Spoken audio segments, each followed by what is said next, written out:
Good evening, everyone. I hope you had a good day. It is Monday, May 21st, and I've had some questions about the self-marketing paper that's coming up, so I thought we would go over an example of one from a previous class. Now, you can see, too, I have Grammarly put in as an add-on with Microsoft Word.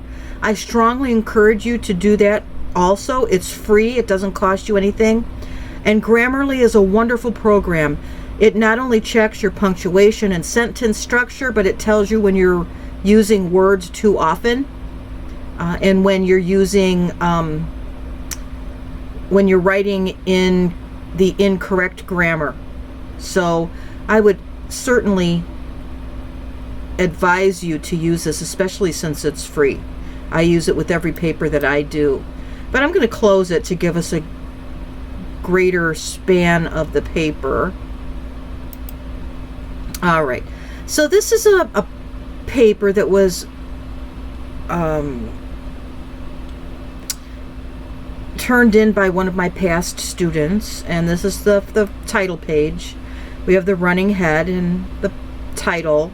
There are some key components missing here, such as the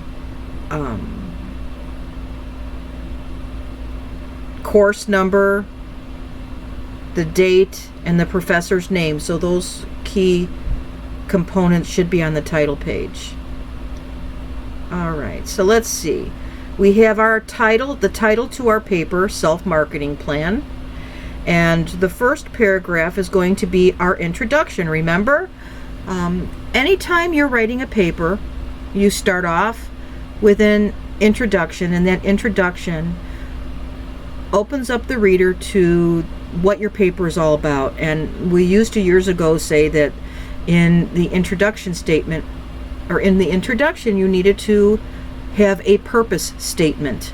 And I still advise students, and I've done this with all of the papers I've written for my doctoral project. I have in this paper, in my introduction rather, a sentence that defines the purpose. So you can see here she's written one of the most predominant medical dilemmas facing the United States, in parentheses, then she can use it as an abbreviation.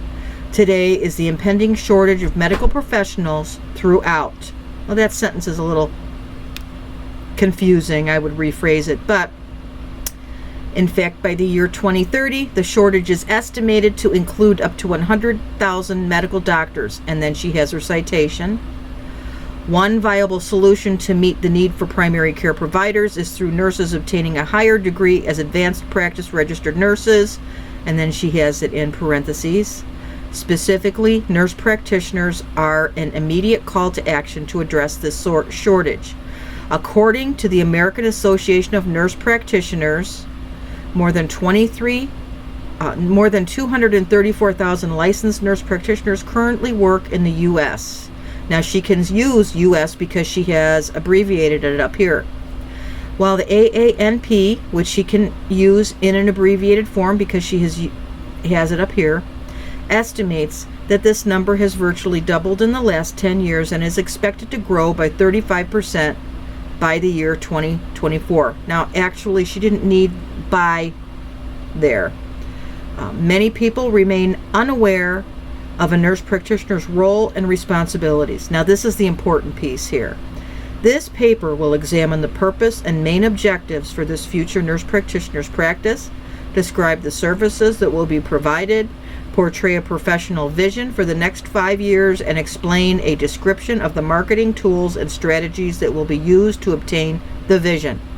So now she's referred to herself, but she has referred to herself in a method that is acceptable when writing a scholarly paper. All right. Now, the first piece is the purpose and objectives for practice.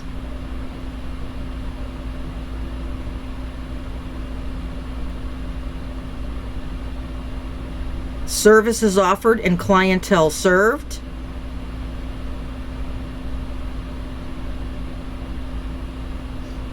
Professional vision. Plan of action. marketing tools and strategies. And the conclusion. Now, with the marketing tools and strategies, you may want to, if you have made anything, if you've made a flyer or something like that to use as a marketing tool, that would be an appendix. So you would write in here somewhere in parentheses, see Appendix A. If you have an appendix, appendix goes after the reference page.